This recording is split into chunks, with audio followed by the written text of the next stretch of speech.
What's up, everybody? It's me. We're back live, and this is the network. Tonight, I have a great special guest. I'm talking to M. Curtis Powell, Dr. M. Curtis Powell, and we're talking about hope for the holidays. We've all been dealing with something, but tonight, I want to say welcome to the network.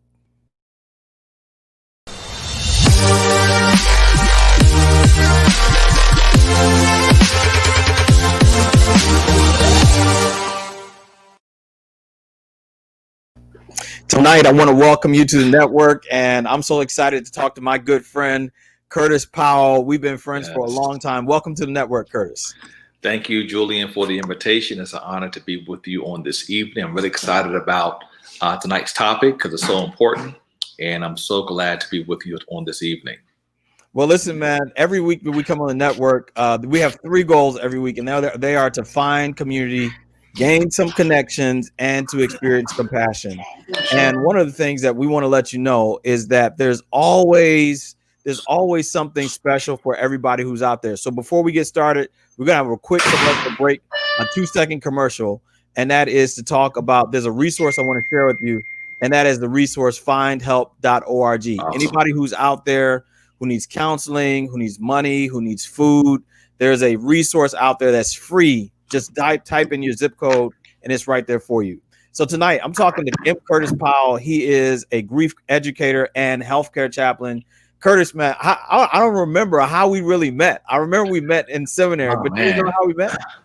I think we met, I want to say we met pre-seminary. I just don't recall the actual event because your brother and I were classmates. Al, we had class together.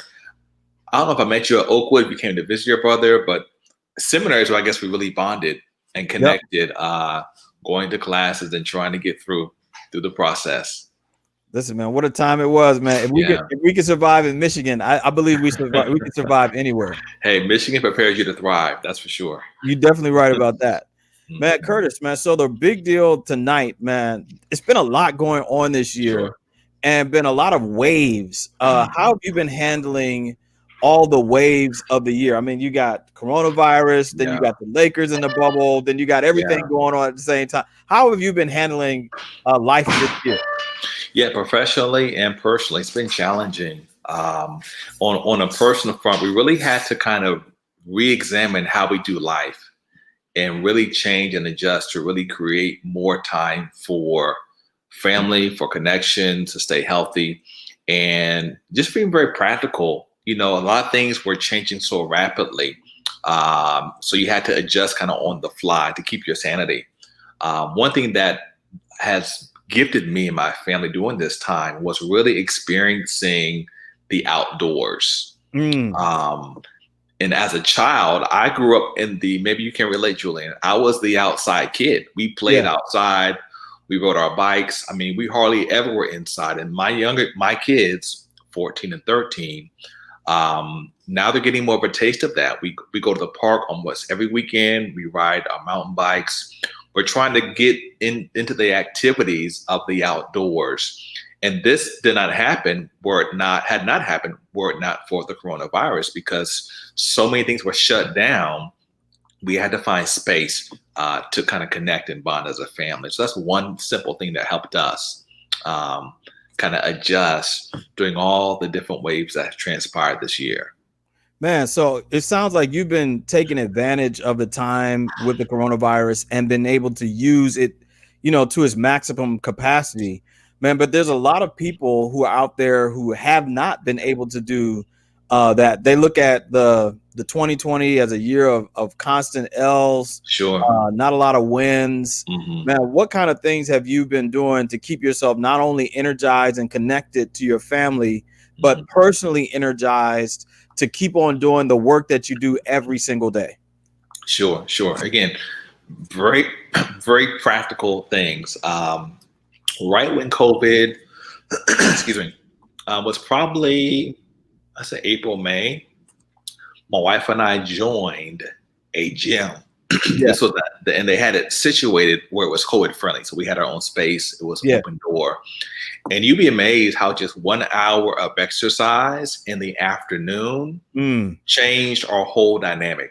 Mm. We were healthier, we were happier, we were less stressed, and we look forward to going. We would complain because we'd be sore the next day. Yeah. It's like, yo, let's go back, because it became something that really benefited us by simply exercising together as husband and wife. Leave the kids at home; they're old enough now to stay by themselves. So that was a real benefit for us to do that program together. And so you exercise, you spend some time with your family, and I Mhm. know that your job is pretty stressful, Sure. or can be pretty stressful. Could you talk to us tonight about what is your job and what does it entail? Sure. Yeah, since 2018, Julian, I've been working in healthcare on the hospice front of healthcare. Okay. So we primarily focus on end of life, comfort measures, and my role as a chaplain is to provide spiritual care and emotional support for patients, for families, even my staff members, my nurses, my doc. And so my role really is to kind of bring a sense of peace.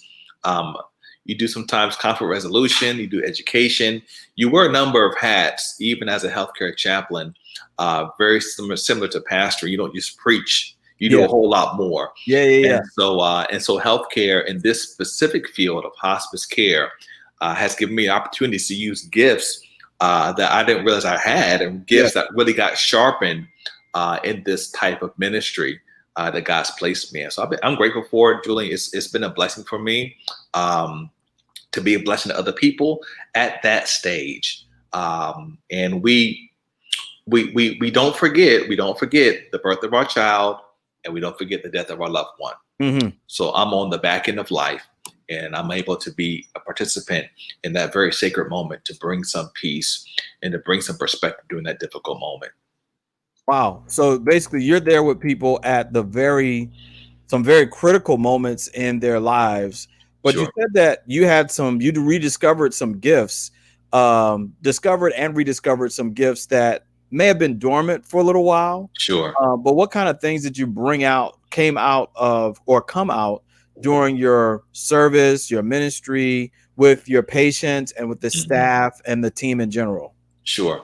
One of the gifts God has given me, Julian, and many of my friends can testify, is being calm under pressure. That's true. You are. Um, and I know it's a gift from God. It's not something that was passed on genetically. But when you're entering a moment of either crisis or panic or grief, someone in the room needs to be calm.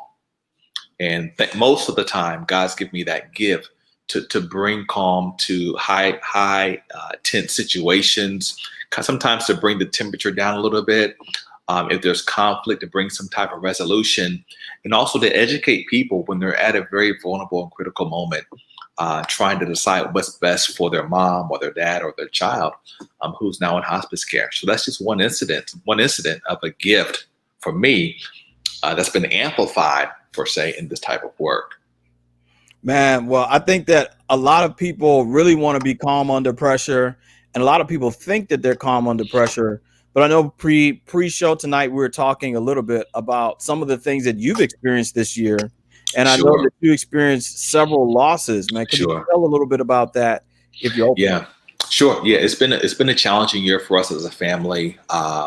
Wife and I, since COVID hit, probably early March, was this a domino effect of loss. Mm. So we've had 5 members of our family that have expired since probably February, March. Oh my goodness. Uncles, aunts, cousin, and it's been very difficult, Julian, to kind of process that from a distance, Yeah, because especially in the communities of color, when there's grief, we really thrive off community.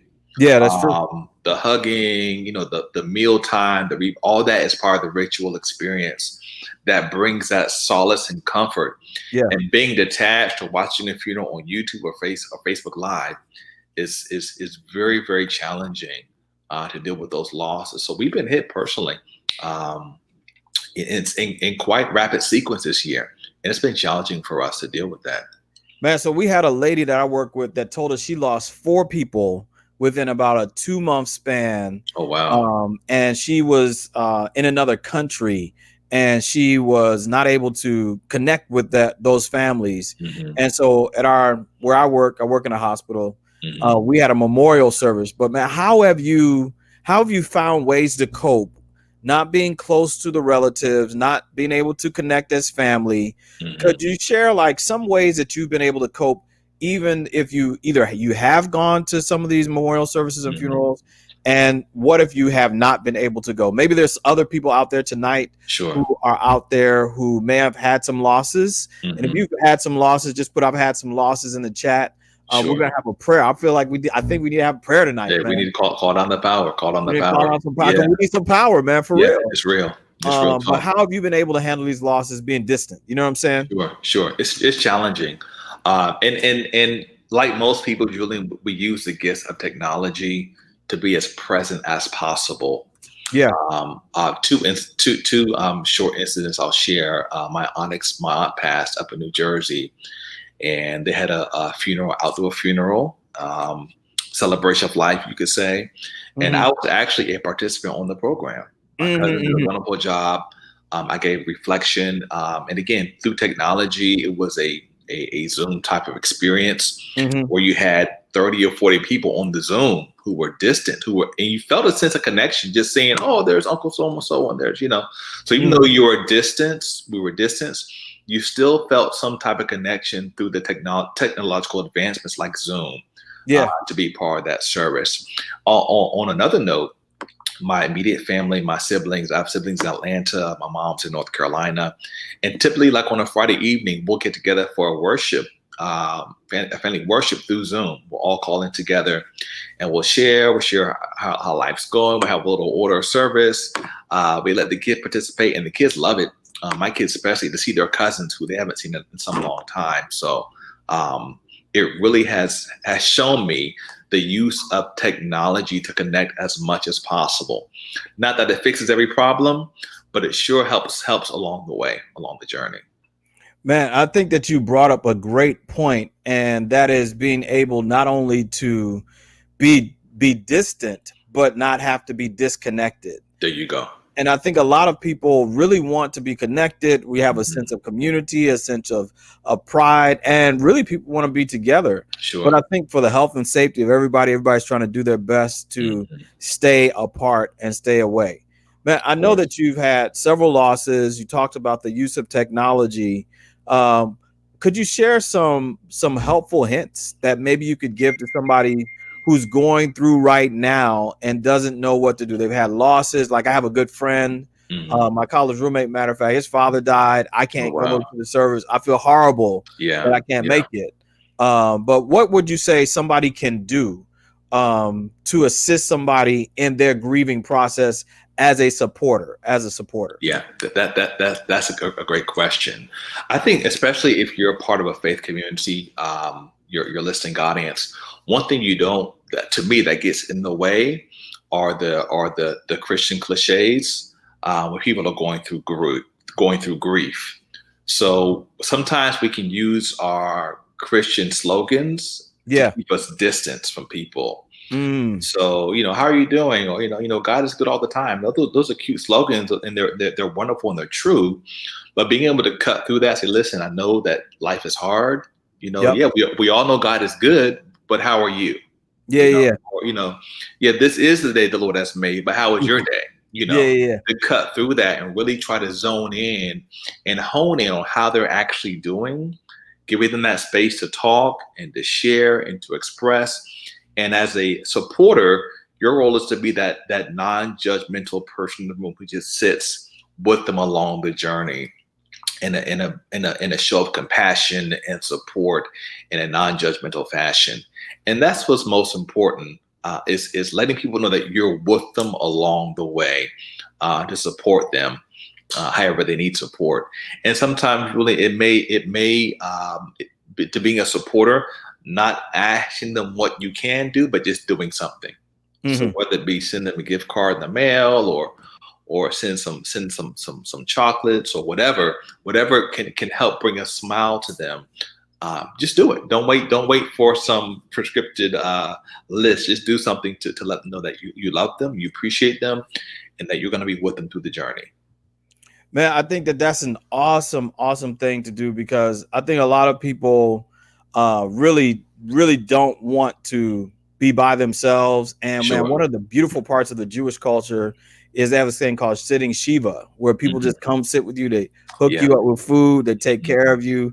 And man, some people, man, all they have is a can of beans and collard greens There and you eat go. by themselves, Yeah. and they Yeah. don't really have any support. And Mhm. man, I've understood and learned that people who are isolated, man, they find themselves going down these mental slippery slopes, Sure. Sure. wondering which way is up, how to get into it, and how to not be able to have some really, really meaningful opportunities. Man, Oh, recently in the Adventist community, especially in Florida, there was a big loss yeah. of the Yeah. conference president. Man, he Exactly. died Yeah. Yeah. just yesterday. Yeah. And what would you say to anybody, man, who's kind of trying to figure out, everybody want to know that's the story, right? Yeah. They Yeah. want to know, man, everybody want to know the gossip. But man, Mhm. how can we be supportive to each other as we grieve the loss of somebody that we know Yeah. and someone that we've had experiences with? Yeah, that's a very good question. Again, that really hit home because it was so close, it was so rapid. Yeah, But I think for us as a community, these moments show us really how fragile life is, and it's not just terminal illness. yeah. Um, Quick story again. We moved into a new home a few nights ago, and there's a lake behind the house, and we saw all these fire trucks coming through, and lights were Mm-hmm. shining, and someone's car went into the lake. Yeah, Thankfully, they survived, but you just never know what can happen when you're going to the grocery store. So, when you understand how fragile life is, I believe you really treasure life and those who are in your circle, those who are in your space, and finding tangible ways to verbalize and let them know how much you appreciate them. And again, cutting past those cliches but making those phone calls. One of my friends called me last night. We haven't spoken in a few months, just to connect. Just, hey, how are you doing? How are things yeah, went out? And that felt good to me. And I sensed that he reached out because of the loss that just took place. yeah. And loss is painful. Loss is difficult. But even in loss, there are glimpses of God's grace and love when we can connect with one another. And that's vital for all of us. Man, could you talk a little bit more about those glimpses that help to connect and help to give some moments of hope in the middle of Sure. challenge? Yeah, and here's a reality for people who are going through the grief process. Many times the glimpses are not that clear until you start looking back and reflecting. Mm, Um, so many of us, when we go through grief, we're focused on the pain, we're focused on the sorrow, and then typically as time progresses, we kind of reflect on the light that was able to shine even in the dark moments. So just for example. Just a few hours ago, I was at a patient's home who expired. I talked to the wife a few days ago. Everything was fine. He got on services, and he died very quickly. Um, and just sharing with her, talking with her, and through dialogue, we found some glimpses. And here's a simple glimpse: that your loved one didn't die alone. mm, That you were present. That your mm. son was present. Another glimpse: your loved one was not in pain. He went to sleep and didn't wake up. Yeah, And just holding on to those glimpses of grace can it remind us that in spite of all the pain, that God's love is still real, His compassion is still there for us. But many times when you're in that space, it's hard to see it, and that's why community is so important, Julian, to help us see kind of 360, because we don't always see 360 around us. But when you have those close friends, those close family members, they sometimes can help you with perspective when difficult times come your way. man. So when people, man, I mean, some people can say some crazy stuff. I've heard people say, Yeah, man, God needed an angel, yeah, or God needed another flower. I mean, God made all the flowers, so why does He need another flower? You know what I'm saying? exactly. And I think some people, for their own comfort, say things that they just don't need to know. They don't know what to say at certain times. Sure. Man, I was wondering. All right, so we got the death part, right? Hmm. And we have the sadness and the grief part. Now I Hmm. know part of your role is also helping to talk to people before they die and Sure. facilitating conversations that are meaningful, things like that, man. So what kind of Sure. stuff do you talk to people about before they die, and what do those conversations look like? Sure. Well, in the work that we do with hospice, a lot of the work is making sure there is a plan in place Okay. should the patient or should their loved one die while they're with us.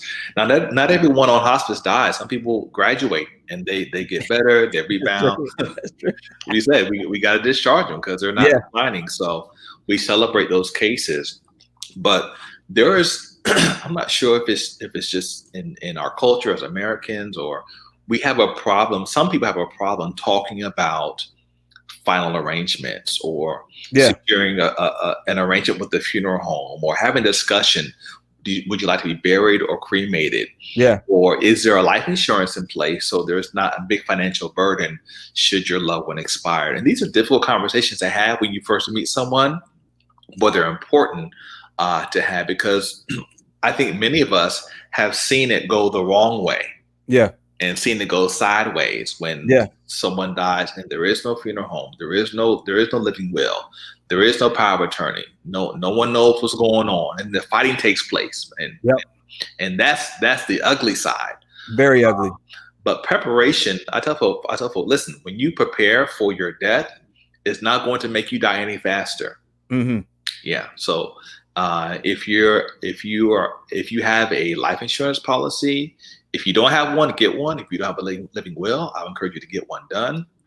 If you don't have certain things in place, it's good to do it, and it's good to have things lined up so when you do expire, your family's not going crazy trying to figure out what to do, where's the money at, where the keys at, I don't know how to get into the bank account. All those things can happen, Julian, when there's no planning in place. And I've seen it go both ways. I've seen the ugly side of it, and I've seen the good side when they planned everything.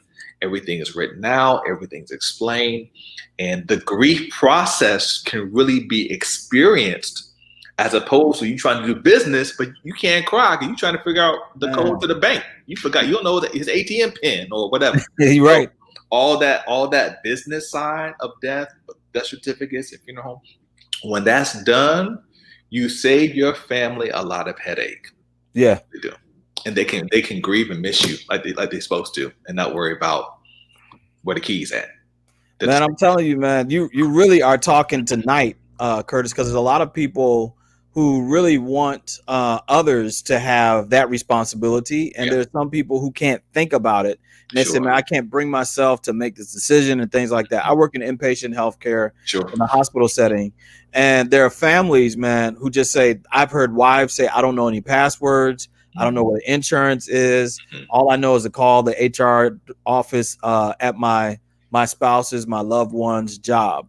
And there are times where, man, I had this African-American family who had literally a folder outside of the room, and she said, okay, step 1, step 2, step 3. And man, I would say, man, a lot of people are dealing with this grief process in many different ways, in many different forms and fashions. We're talking tonight to M. Curtis Powell. He's a grief educator and also a healthcare chaplain. He has 20 years plus of experience in helping people to process losses, but also creating environments where people can thrive and grow together. If you have a question, please put it in the chat. We'll put up your question for M. Curtis Powell. We do have a question I'd like for you to check out. This question comes from, oh, man. Thank you, Kevin Cameron. Kevin Cameron says, my parents have their plan, but my dad hates talking about it. I think that's real. Jennifer Stewart says tonight, I have my whole service pre-planned for my family. That's an awesome gift. She says, in a house full of men, I can't go out like that. I got you, Jen. I got you, Jen. That's right. Get it done. Get it done. Get it done. All right. So what can one, so here's a question from Sabrina. Is this your sister? I believe so. Yeah. Yeah, your sister. Hey, sister, fam got to come through. The Powells are in here thick tonight. Wow. The McPhee family's in here thick tonight. The Pattons are in here thick tonight. So what can one actively do to help those who have experienced loss during these COVID times? What can a person actively do? Yeah, and that's a very challenging question. I think it would take, you could have a number of answers, but in the meantime, let me share this with you. I think COVID has really stretched us as humans, as citizens of this country. And when there is a loss, whether it's sudden loss or a loss due to prolonged illness, I think people want to know when they're in that space of pain, they want to know that they're not alone. Mm-hmm. They want to know that they're not alone. So journeying with someone through the process of grief does take time on your end. Maybe with the phone call, maybe with the text, maybe through a Zoom. If someone's close by and you can social distance, Yep. having a talk outside or whatever. But whatever you can do to connect with someone and do it on a consistent basis, say monthly or bi-monthly. Hey, I'm just checking in with you. You're in my heart, you're in my mind. I know it's been tough. I want you to know that I'm here for you because I love you. I know the pain is real.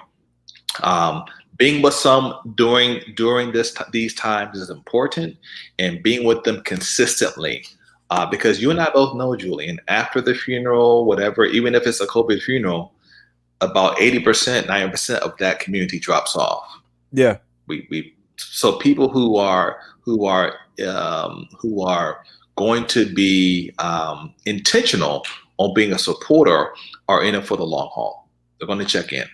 They're going to check in. They're going to send a text. They're going to reach out, make a phone call. They're not going to go out with the 85% who said their byes at the funeral. Man, you got a lot of power-packed information.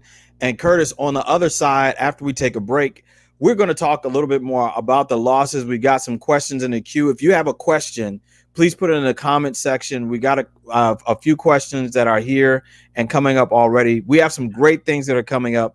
I want to share with you a few items, but we'll be right back in just a moment after these messages. All right. Our fight against coronavirus isn't over. We still have to slow the spread and do our part. Let's wear face masks in public. Stay 6 feet or more from others. Follow state and local guidelines. Wash our hands frequently and stay home when we feel safe. For ourselves, for our loved ones, for our future. Let's move forward together. Learn more at coronavirus.gov. Shout out to the hip hop public health. All the healthcare workers on the front line. Together, we can make a difference. What's good, y'all? This is Doug E. Fresh coming at you live and direct. All of y'all out there, got a couple of things I want to talk to y'all about. Wash your hands, everybody. And everybody, wash your hands. 20 seconds. Come on, wash your hands, everybody. And everybody, wash your hands. My people uptown, wash your hands. My people downtown, wash your hands. People from the East Coast, wash your hands. People from the West Coast, wash your hands. That's right. First and foremost, please listen close. Take your time, wash. Use a lot of soap from the front to the back to the front. Sing the hook where you at, that's exactly what we want. If you decide to leave, please take heed. Talking social distance, at least 6 feet. On a bus or the train, riding in your car. The further you're away, then the better off you are. 20 seconds or more.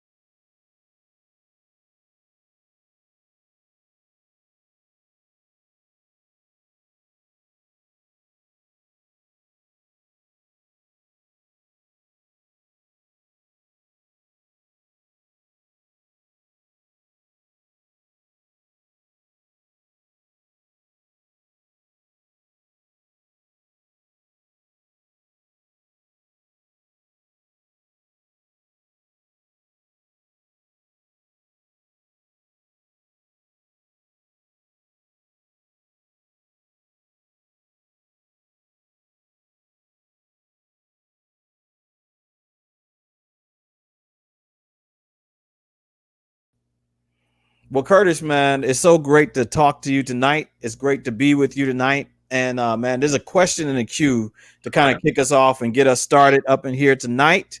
And that question comes from Eloise. Eloise, if you still here, I need you to clap back to us. Let us know you're still here, Eloise. All right. Is Eloise in the family too? Eloise in the family too? Are you in my family? Yeah. Oh, it could be. I have a lot of families. She could be. Well, we'll put her in the family tonight. So Eloise made it to the network family tonight. All right. So can you share types of losses other than losses of life? What kind of things would you share Sure. that are losses other than losses of life? Sure, that's real. That's very real quick. Because grief can manifest in different types of losses. So loss of career, maybe a marriage has fizzled, losing your financial settings. Maybe you took a huge pay cut. You're not making the money you used to make. I've seen people who grieve the loss of a vehicle. They got in a car accident and they love that vehicle so much, and they go through a little grief process. So it's not just end of life issues, but grief can weave itself into any type of significant loss, other than simply the loss of someone that you love, or even a pet, I should say. People lose their pets, and I've gone in the home and I've seen people that have lost their pet, and the pet is on the shelf. They had the pet stuffed, or I forget what the artist called, but that's their pet. Or I think people who have the remains of their pet in a dish. So there are different types of grief. Very good question, Eloise. And it's not just dealing with loss of life, but it can come in a myriad of fashion and forms. Man, so we're getting questions about different types of things, and I think that to set up the question, there are a lot of people who are dealing with being isolated, being disconnected from people, in addition to being socially distanced. And here's a question from Richard Canales, and he says, "Good evening. Any tips on overcoming self-doubt?" I think, when you go out and be pre-COVID times, man, you could go and put on that suit, you know what I'm saying? And you know how people had a new suit where they still have the tag on it. Yeah, I've been guilty. And they go out with that new suit on. But now, man, sometimes it's challenging to keep that self-image up, that identity up, and sometimes challenging, and sometimes doubt creeps in. So, man, could you talk tonight about overcoming self-doubt? Yeah, that's a very good question, very broad question. So I'm going to attack it from this angle, because sometimes we can be our own worst enemy. And I want to use the metaphor of kind of replacing the tapes. I know we don't use cassette tapes anymore, or the CD, iPod, but if you remember the cassette tape, you put the cassette tape in, you press play, and if the tape is not messed up, you're going to get that song mostly from the 80s or 90s. But in our minds, we have our tapes that play. And sometimes these tapes can be very self-destructive. They can create lots of doubt, lots of fear, lots of anxiety. So trying to find voices that can replace those tapes. As a believer, to me, the word of God is the most powerful tape I can play. Yeah. So speaking God's word into your life, understanding that God will protect you, that God has your back, and also receiving life-giving words from your community of support. If you have friends who are good friends and that will speak into your life, that will encourage you, that will hold you accountable, that will push to the next level, those are the kind of people you want in your circle. Because we all deal with self-doubt. No matter how old you get, there'll be moments where it creeps in, but trying to recognize it for what it is, and then replace that with something more of a positive message or more God-centered message, I think will help with that self-doubt. Yo, so man, some great questions are rolling in. Please continue to share your questions. We're talking tonight to Dr. M. Curtis Powell. He is a grief educator and also a healthcare chaplain. We've been having a great conversation. He shared tonight that he's experienced several losses, 5 this year, from the beginning of the year to now. And man, just to hear you, to see you smiling, man, somebody's asking tonight, okay, so they're experiencing losses. And the question from Kimberly McPhee is, Dr. C, I need advice on how to grieve for multiple significant family members at once. Yeah. So, man, could you give some advice? I'll share some tips as well from my perspective. Well, first of all, let me give a shout out to my cousin Kim. That's my cousin in the chat. And I love you, praying for you. Wakanda love all the way from South Florida. But that's a real question, because sometimes we look at grief as almost being sequential. Okay, I grieved you, now I'm going to grieve you. But grief kind of has its own weather system. I like that. If you think of grief like the weather, the patterns that shift. I like that. So, hey, that was from the Lord. So if you think about, okay, we're in South Florida. You may have heard about the tropical storm that just came through, right? So we've had lots of rain, lots of wind, and the rain would sometimes come in shifts. It would come and then it would stop, and it would come from the east and would stop. It would come from the west and it would stop. So here's what I would let you know, that you can't really forecast how the grief will hit you. Woo! So you may grieve your father in the morning, Mm-hmm. and then grieve your spouse in the evening. And the next day you may grieve your spouse in the morning because something may trigger that. Oh wow, that's it. Oh, you're in the store. That's his favorite cereal. Oh, that's and then you'll just start crying. The tears will come. Or you may see a car. Oh, my dad drove that car, and it'll trigger those emotions. But just being aware of that grief process, allowing it to do what it will do, because storms also bring rain that helps the grass grow. And we don't like the bad weather. We don't like the lightning. We don't like the thunder. But on the other side of that storm, Kim, is some growth that would not have come for you and your family had not the grief come. So again, being able to weather those storms is what's most important, because it's not going to be sequential. You can't predict how it's going to come. But when it does come, recognize it for what it is. Allow yourself to experience it. Don't go in a season of denial or try to be quote unquote strong for everyone. Let the grief process work.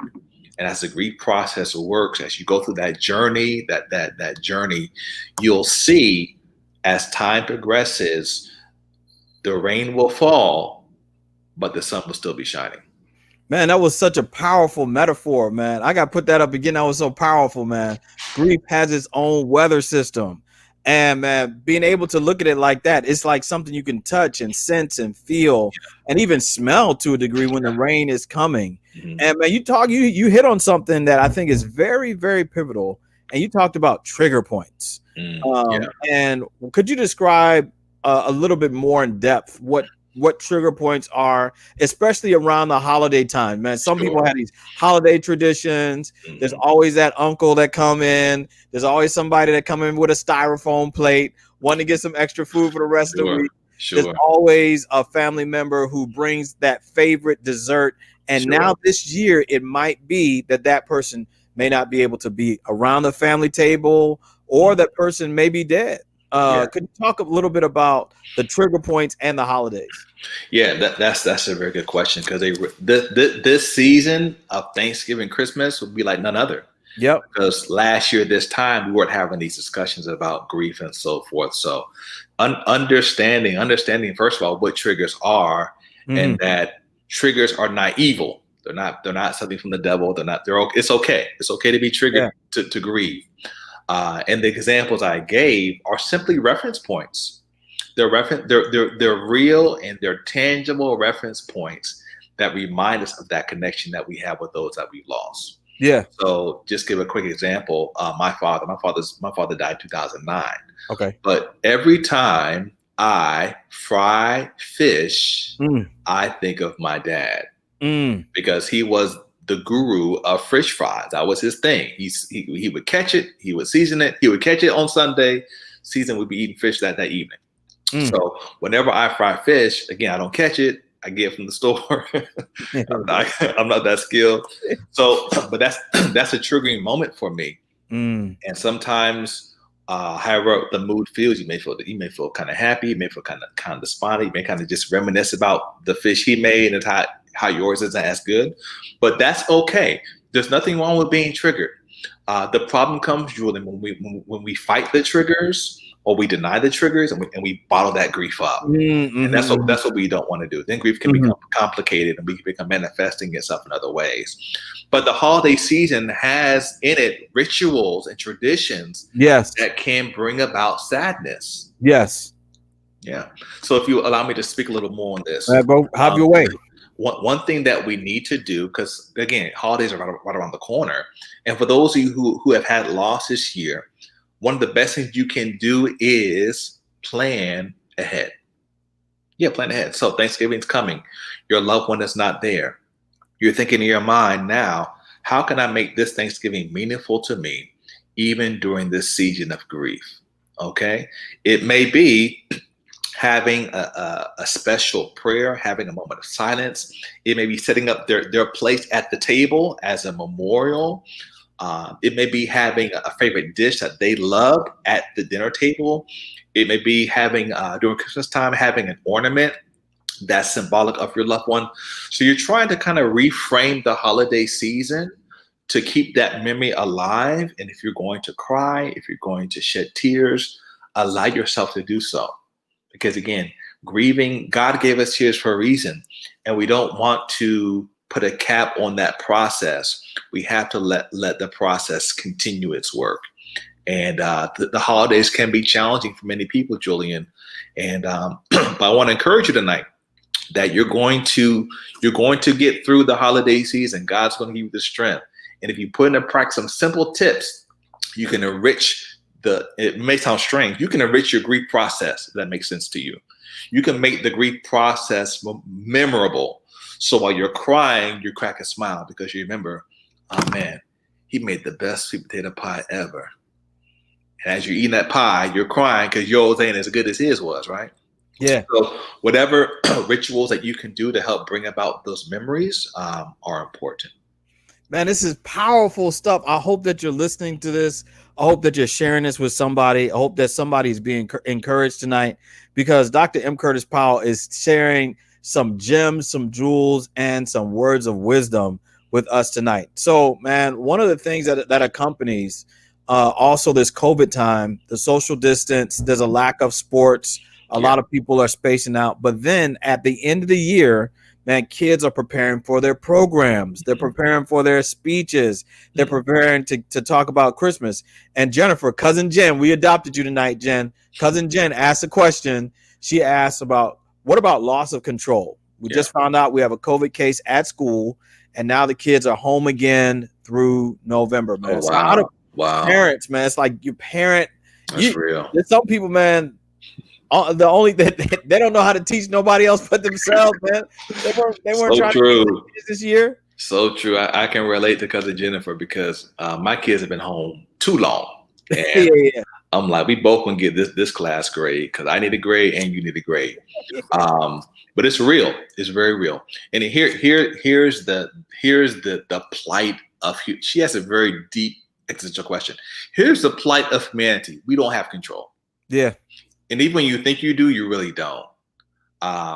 So understanding that I don't have control, releasing that to the Lord in faith, trusting that you are smart enough, you are wise enough, that your gifts will help you get through this difficult time, that you're flexible enough, that you'll find the resources to help you cope with the difficulties that come your way, can be a source to help you kind of rebound and be resilient during these difficult times, Jennifer. So I want to encourage you. I feel your pain as a parent of two children. Just hang in there. Trust the God-given instincts that you've been given of creativity, of ingenuity, of reframing your space and recreating your time with your children to make the most out of these moments. Man, it's been a really honor connecting with you tonight, man, and talking about the fact that a lot of people, man, are fearful not only for what's going on, what happened in the past, but man, people are fearful of the future. Yeah. They're wondering, man, what's going to happen, not just for the rest of the year. They're trying to figure out, man, what's going to happen with the rest of, as we go throughout the rest of this year. What is their life or mindset going to be like? And man, a lot of people don't even know what to do, man. So what kind of things would you suggest would be helpful practices to be able to assist you to have a smoother or a better transition toward the end of the year? Okay, good question. Well, I think, Julian, that all of us have our own systems, our own rituals, our own traditions that we operate within. For me, one of my traditions, one of my rituals, one of my spiritual connections is having worship with my family, worship with my children.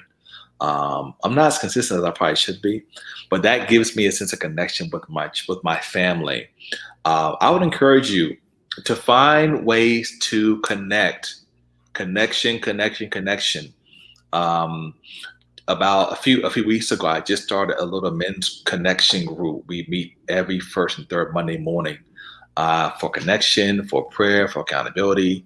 We laugh, we joke, but there's a sense of connection. There's a sense of community. And I think that when we understand that God created us not to be individualistic, but for community, that will help us get through these difficult times, these end of year issues. When we reach out, when we connect, when we become intentional on either strengthening existing bonds or creating new bonds and create new friendships. So maybe there's a neighbor you haven't spoken with, and you want to talk to your neighbor and create. Maybe there's someone in your family you haven't talked to in a few months and you want to reach out. Maybe there's a classmate you went to high school with. So reconnecting and strengthening those bonds, I think, is key to helping us kind of get through these end-of-year issues that may arise.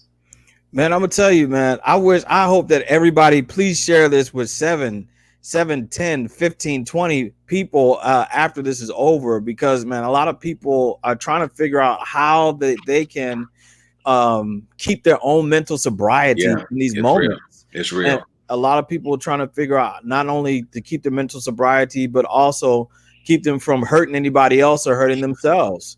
Yeah. And man, to be honest with you, there are a lot of people who are wanting some hope, wanting some source of encouragement, and sometimes looking inside only to find emptiness. And man, I was wondering, man, when you talk to these families, you got loved ones who are burying spouses and things like that, man, what kind of encouragement do you give them for the future after the loved one is gone, and what ends up happening where people, try to figure out how to put the pieces of life back together? What kind of encouragement or what kind of things do you say to people to help them to move forward, not move away, but move forward following a loss? Yeah. Number one, you have to be real with people. You can't sugarcoat and say, oh, it's all going to be better tomorrow. No, say, listen, next days or weeks will be very difficult for you. You're going to grieve. So listen, be very upfront and very frank. Not trying to scare them, but just to prepare them for what's going to happen. It's going to be difficult. It's going to be rough. It's going to be challenging. If they're a family, they're present. And I make those little quips. I encourage them, again, to come together. You know what? You just lost your husband, or you just lost your wife, and your children are here. I want to encourage you all to really support one another, to really connect and to bond, because you're going to need each other more than you ever thought you would need one another. So strengthening those connections is one thing. If it's a person of faith, Julian, of course, I always point to God, to Scripture, to finding hope in the Lord, to trusting in God, that God will sustain them, that God will fill their emptiness with His presence, and that God's love is still present even in the midst of our pain. Reminding them of those things. And if they are connected to a church, as a chaplain, I try to connect them with either a pastor or another faith community to assist them in the process. Because again, a lot of things that we're talking about, if you're listening, there's a singular theme that we keep swimming around. That is community. That is coming together. And if I find a family or a case where there is community, I encourage them to link up. If they don't have community, I then refer them to our small groups, to our grief counselors, to our grief support teams, so they can find community in those groups of people who are going through similar journeys that they're going through. So whatever pathway they're on, we try to find a way to help them see light and see hope, even in those dark moments. Man, well, tonight, man, we've been privileged. I've been honored to bless with talk to Dr. M. Curtis Powell. He is an extraordinary grief educator and also healthcare chaplain. And man, just want to hear if you have any final or closing thoughts about hope for the holidays, and final thoughts about our topic tonight and our connecting points tonight. Okay. Thanks again, Julian, for the invitation to share. It's been an honor and a privilege and a joy to come along and alongside you as you help people thrive during this difficult time. I think number one, looking at the holidays that we're about to come across, is understanding that you will be okay. Sometimes we can be our own false prophets, and we sometimes speak gloom and doom over our own situations. Being okay doesn't mean that you're perfect or you're excellent or everything's going to work out. But knowing that you're going to get through this process, if you're grieving, if you're in pain, knowing that you will survive and that it's not going to crush you. As a person of faith, I believe that God allows challenges to come to us. Not trying to cliche it up with cliches, but I truly believe that God will strengthen you along the journey.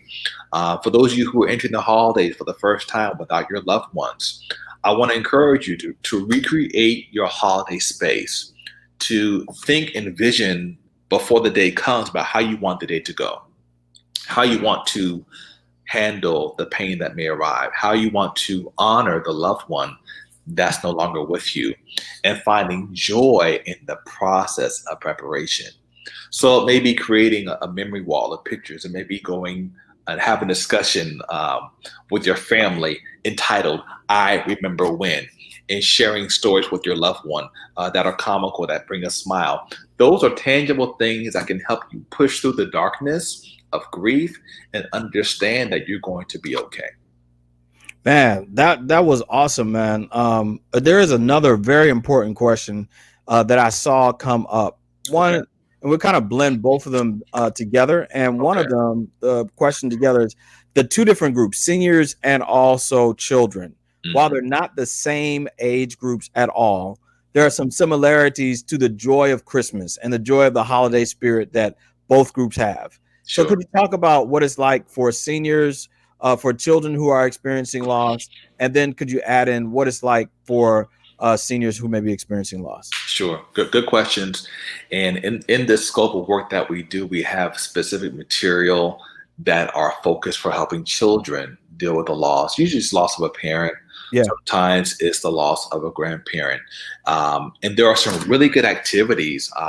One of the resources that we do have where I work, we have it's almost like an activity booklet that goes through things they can color, they can draw, they can write down memories about their mom or their dad. They can make a cartoon about an event that was humorous. Maybe they went to the store and mom dropped the milk and it went over the place. So there are tangible things that we can do to help children understand that it's okay to grieve. Okay, it's okay to cry. These are natural emotions, and helping them process and work through those emotions in age appropriate and age specific outlets for them. Okay, but you don't want to do is tell your kid not stop crying or why are you so sad? You're a kid. No. You have to validate and honor where they are as children, honor their tears, honor their sorrow, and help them along the journey as they process grief. For those who are on the other spectrum, those who are elderly, one of the things that we're trained as chaplains, you're familiar with the phrase life review, and kind of reviewing the highlights, reviewing the things that were impactful for them. My grandfather, who died a couple years ago, my maternal grandfather, he had an amazing memory, and he had some of the most wonderful and gripping stories you would ever hear because he had almost like a photostatic memory. He could recall dates, he could recall people, he could recall events, and when he told a story, it's almost like you could envision yourself there. So when people are dealing with the loss on the other side of life, and you ask them about, hey, how long were you all married, or where did you all first meet, or where was your first date, if it's someone that lost their spouse, and having them take you along their journey of how important that loved one was to them, and honoring their story, honoring their journey, and affirming them for being the person that they were and the person that they are, in spite of the loss that they have experienced. Man, that's powerful. And Curtis, I think that blending all of it together and sharing the fact that not only do losses, do they have impact, but they can also be meaningful, but we can also make it through it. So I want to encourage anybody tonight. You might be dealing with a loss. You might be dealing with some anticipatory grief for the holidays. You might be looking forward to that blue Christmas because it's not going to be the same as last year. Yeah. I say get yourself a blue Christmas tree, have a sad time just for a day. It's okay to be sad, but don't stay in your sadness. Go get some help, talk to a therapist, talk to a friend, and don't stay inside of your pain. Today, I want to share with you a good way to be able to connect with Chaplain Powell, Minister Powell, Dr. Powell. He's all that in one. And I want to share with you some ways how you can connect with him. And here's a good way to connect with him at his email address. And this is going to be going out. So please connect with him at Pastor Powell at hotmail.com. He's going to be able to connect with you, be able to share with you, and to give you consultation about your life and coaching through the moment. And what I like to do is let you know that in addition to all these beautiful things, all these wonderful things, we also want to let you know we have some great things coming up. Every Saturday morning, we have Word Power, where I talk to you as a leader, as a person, as an individual about ways to thrive through the day. And then Finding Your Purpose on YouTube. And finally, the book 5 Minutes on Purpose that will get you through the day. Please listen to this broadcast and others on the Built to Thrive podcast on Apple and Spotify. Tonight, before we go, I'm going to ask you, Curtis, if you'd be willing to have a word of prayer for those who are watching, those who will be watching the broadcast, just to let them know that they can make it and they can thrive. Would you have a prayer for us? Sure. Thank you. So, Father God, we want to again say thank you for this venue to share, to dialogue, to discuss on this very important topic of grief and the journey of grief. I want to pray tonight, oh God, for that family that has had loss, for that wife, for that mother, for that husband, for that son, for that daughter. Anyone, oh God, who has experienced significant loss, whether it be the loss of a loved one, the loss of a job, whatever grief process they are going through, I pray, Lord, that you will give them strength in a very special way. I pray, God, they will tap into community, Lord, to find strength from one another. And I pray, God, for those who are supporting them, that we will be intentional, oh God, to show ways and share with them ways to be encouraged to this journey. Thank you, God, for Dr. Johnson for this podcast. And I pray a blessing over everyone listening on tonight. We thank you and we love you in Jesus' name. Amen. Amen. Thank you so much for being here. And we look forward to seeing you again on this podcast, man. So many gems you brought. Blessings to you and your wife and your sons. Very gifted family. And we look forward to having more moments with you. Thank you, Dr. Johnson. I appreciate it very much. God bless you. Well, until the next time, we want to let you know on Saturday morning, we'll be back with another Word Power Word on this Saturday morning. Thank you again for watching the broadcast. God bless you until we connect again.